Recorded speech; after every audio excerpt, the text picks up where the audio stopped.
Hey everyone, this is going to be a review of Brenvar, the Chained Glacier. This is one of the coolest, visually and mechanically, concepts I've seen in a while. It's by a student named Albert Bednarski. I apologize if I mispronounced that. I'm going to scroll over briefly so you can just see him on this art station, so you can go and find him. Definitely look him up. This stuff is really cool. We want to encourage more things like this. This is a fighter, Freljord themed. Let's scroll down and take a look. Visually, this character is absolutely stunning. Looks like he belongs in Freljord, has that sort of Norse, almost godlike feel to him. Which is really awesome. It's what we want in like a beefy Freljord hero. I have absolutely zero complaints about this character's visuals. We're going to go through them anyway because they're just badass. He's got a chained glacier as his main weapon, so we've got a little bit of Silas vibes going on, but definitely unique enough to sell it on his own. He uses the chains in a really different way. I like the idea that they're bridge chains. That's a cool little piece we can see here. Really great concepting. So let's take a look at the kit. I'm going to scroll down to the passive first because we typically start kits with the passive. And in this case, it's not as important because he does, apologies for that, that's an air conditioner. He does throw his glacier. So all we need to know to go into the passive is he can move the glacier around. What the passive is aura effects are applied to Brenvar's glacier instead of Brenvar himself. The glacier cripples nearby enemies by 8 to 15%. Frozen Heart will double this passive effect. This is really creative. I haven't seen an effect like this before.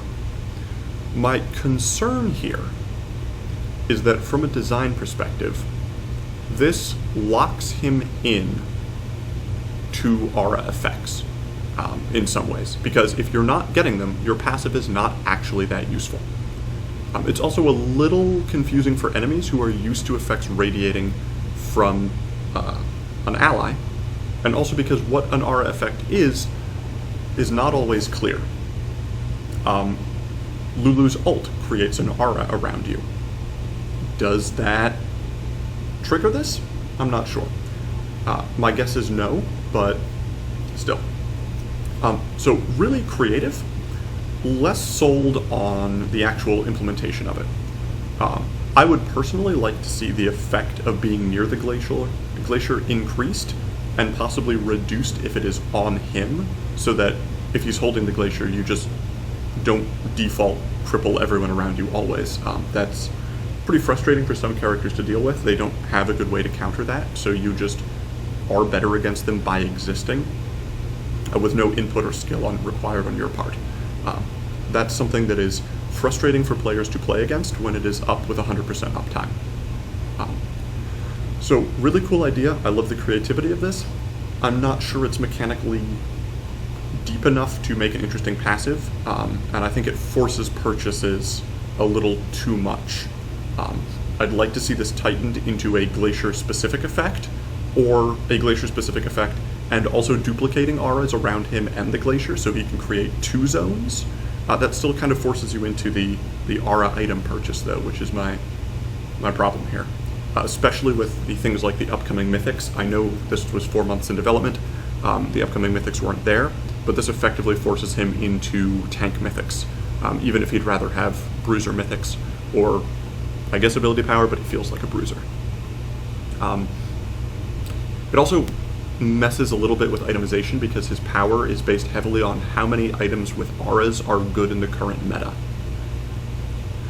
So anyway, it's a minor aside. It's not actually a huge part of his kit's combo, so I'm not super concerned by that. It can be tweaked or adjusted or replaced. Just want to take a moment and pause and look at this visual we're looking at. This is an amazing way to present abilities. It gives a great idea of the functionality, of the timing. Anyone who has the ability to do this in a concept should put in the time. Your art doesn't need to be this good. It can be stick figures, but this really helps us see how big an effect is, how long a range you have imagined, the timing you have imagined. This is just cool. Anyway, let's take a look at this. This is our Q. We spin the Glacier, building up range to throw it.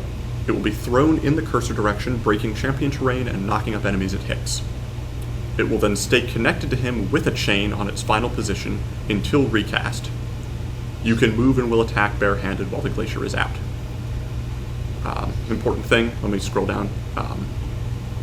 I think he has a second passive here that I missed. Yes. So he starts to drag the Glacier anytime it's over 1,300 units behind him, and he just kind of drags it around. This is neat. I've seen several suggestions of this. It does create some potential pathing issues if the Glacier has collision, and it's also worrying a little bit because 1,300 range is a very long range.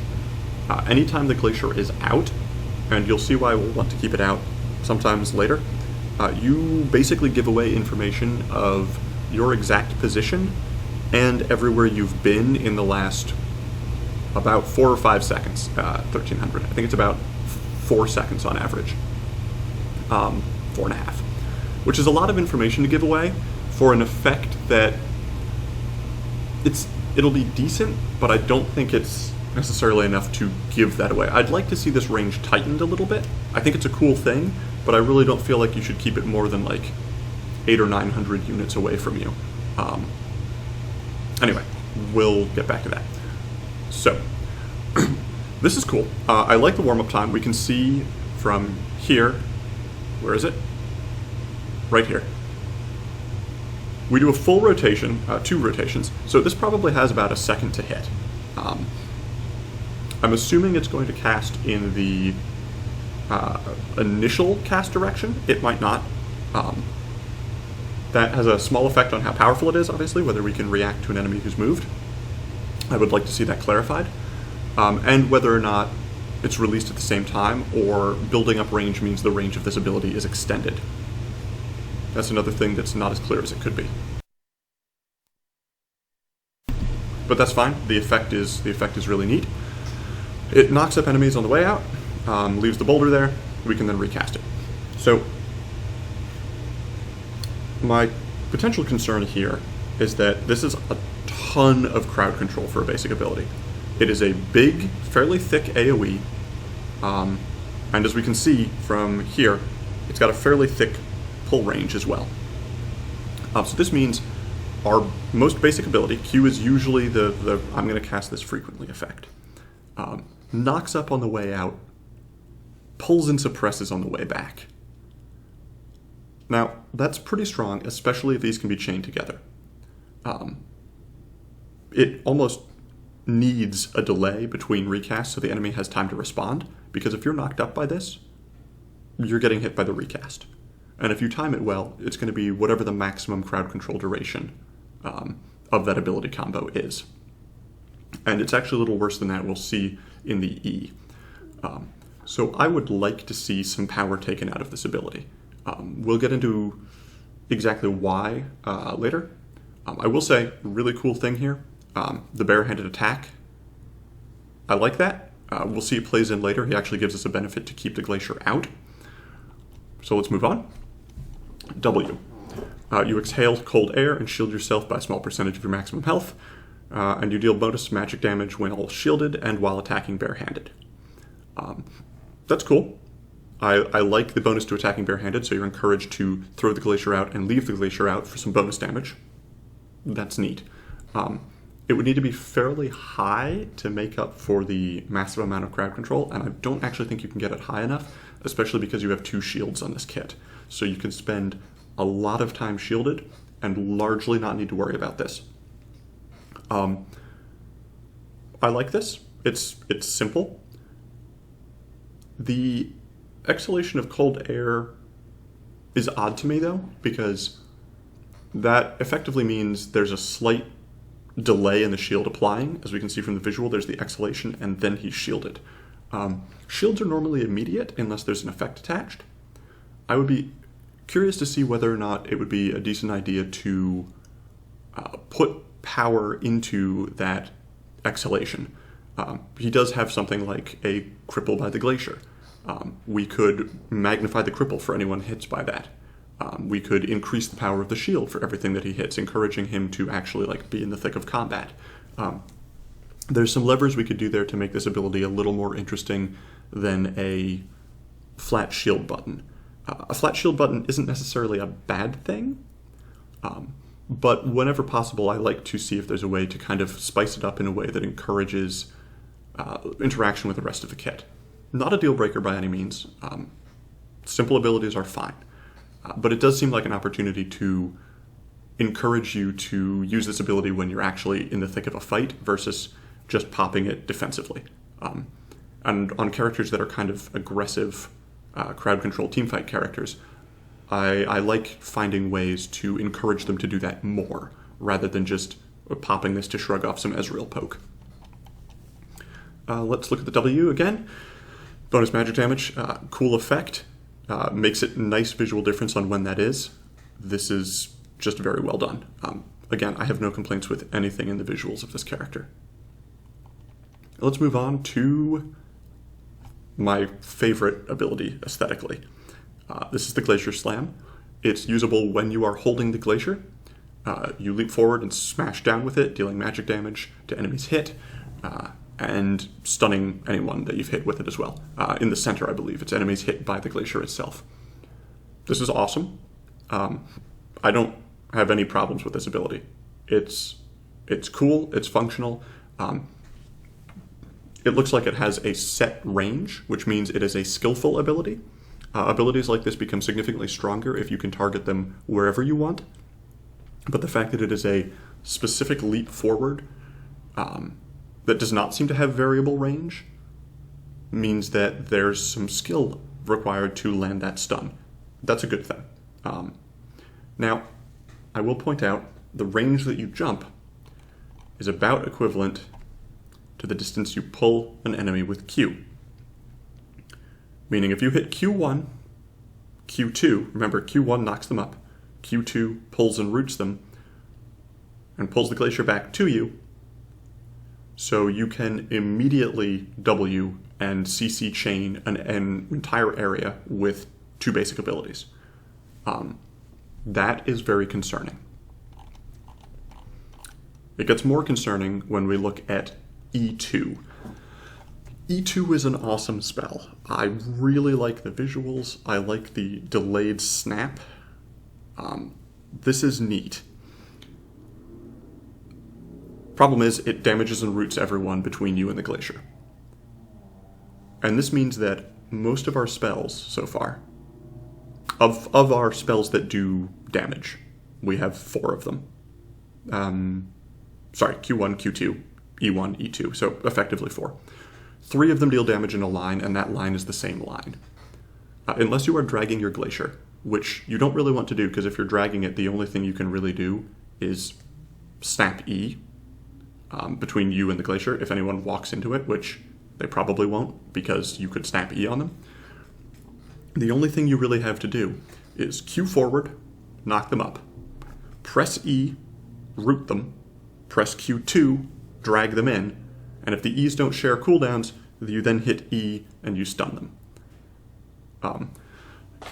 Every ability on this kit is really conceptually awesome, but the sum of the parts creates a kit that does not have an especially deep gameplay or skill expression. If you can hit Q, you can play this kit, because you hit Q, you hit E, you hit Q again. And then you hit E again, if that's a thing that's possible. And anyone in that line is chain CC'd to hell and back. Which is upsetting to me, because I love this kit in individual components. Every individual part of this kit is beautifully executed and mechanically cool, even if that first Q is a little overloaded and the W could have a bit more depth added to it. E2 is an ability that would probably work better if you could position the Glacier more. Instead, you're kind of relying on having the movement speed to walk the chain through someone, or hitting them with the Q. If we could like fling the Glacier around almost like a Kog'Maw ult, where we just like whip it behind us and slam it down at an area, and E2 had us wait a second or so, even just like 0.75 seconds before we could activate it, then we might have a more interesting gameplay where we're encouraged to slam it down in multiple places for that pull. If Q had a lockout and E2 didn't exist, so Q had a short delay, we could slam it, and then we might have to reposition to get the pull. So you could throw in like a small dash with the shield to help you reposition for that pull when the enemy moves. Those would do things that would add a little more skill and depth to the kit. But right now, unfortunately, it is Q out, E, Q in, and if you can, E2. And there's not really a good reason to do anything but that if you hit multiple targets. Especially because once you've cast the Q2, you can't cast E2. So, like if those abilities share a cooldown, the combo is just Q1, Q2, E. And that's your super hard crowd control AoE combo. Characters that effectively come down to can you execute one thing well are often fairly one-dimensional characters, especially when that thing is as potentially powerful as this. Because we could compare that to Blitzcrank. Blitzcrank kind of suffers a bit from having one gimmick. If his gimmick is good at that time against the enemy team, Blitzcrank is good. If Blitzcrank misses his Q, you are effectively down a character. And that's kind of what we have here. If you miss your Q, you now almost certainly miss your E. You almost certainly miss your Q2. You have to Q2 or you don't have your E, your close range E. And you can kind of walk around and punch things, but at that point you basically just right click and you've missed most of your abilities. At the very least, we probably shouldn't have the Q1, Q2, E combo in the same kit, and we might want to have a movement speed buff while the Glacier is out, which would make sense. We're no longer carrying a heavy Glacier. It would let us position better, it would let us use those fists better. And then we could put a longer delay on the Q because we would be able to reposition before we pull that out, so we wouldn't have to just go Q1, Q2. Then E2 could, be changed to something else. So if we don't have the Glacier, maybe we have some like powerful fist slam or something. Or maybe we twirl the loose end of the chain around our head, or, there's a number of options we could do there. But it basically doesn't give us that all our abilities are a straight line, and once we hit one, we hit all of them effect. And it kind of pains me to say this, because I really love E. Like, this is one of my favorite spells to look at. It's very creative. So, when we have our ultimate, we just deal damage and slow enemies.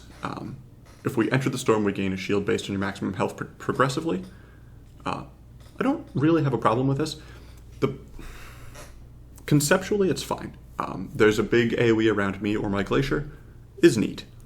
I don't know if there's enough incentive in this kit to not be near the Glacier.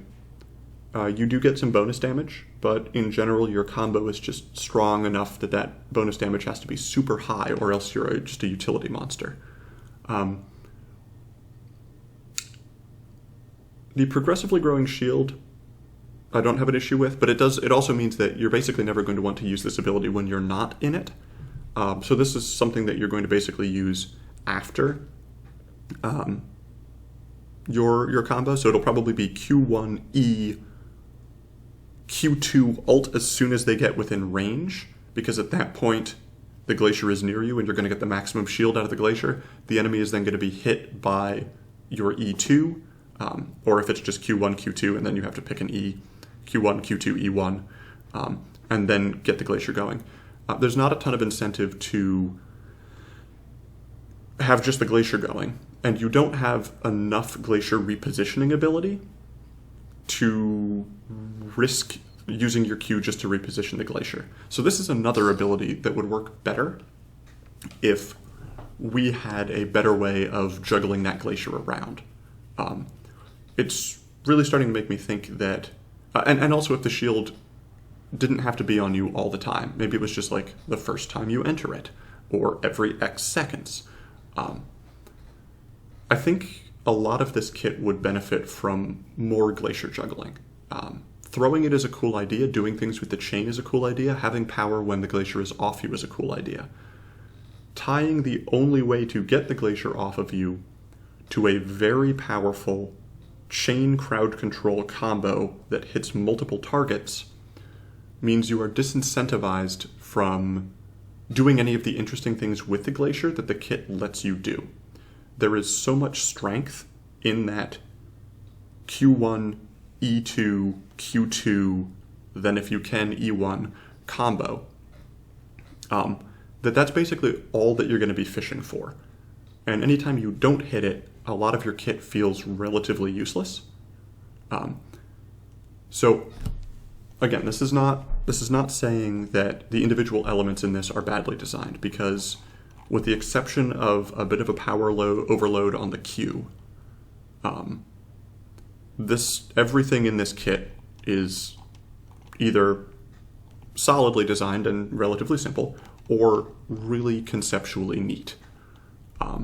Unfortunately, the sum total doesn't hold up as well in terms of how it would actually play as I would want to see. And I think there's an awesome idea in here that a little bit more iteration would really bring out.